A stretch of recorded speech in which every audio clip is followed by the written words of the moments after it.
It's nesting time and mag-start na tayong bumili ng gamit ni baby. Gusto ko share sa inyo yung binili kong washcloth. Ayan, ito po siya. Ito po yung washcloth. Ang washcloth ay ginagamit during bath time. Ito yung pwede mong pangkuskus sa face niya, or sa body niya, sa kilikili, or sa kamay.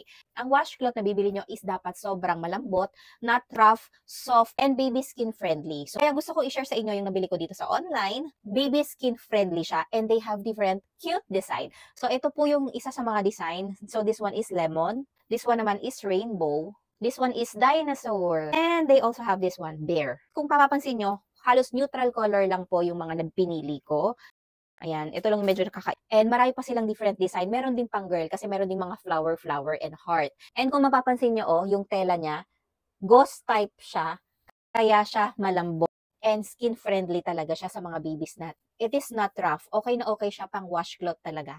Especially sa face kung gusto mong may linisin sa part ng mukha ni baby. Apat lang muna yung binili ko to check the quality ng tela pero I'm very satisfied. Actually, as a second time ma'am, okay na itong 4 pieces na washcloth. Hindi mo kailangan masyadong maraming piraso ng washcloth dahil lalalaban naman po ito. 4 pieces is enough. Check nyo na lang din yung shop nila. They have different baby essential na mga tela para sa ating mga babies. So, check nyo yan.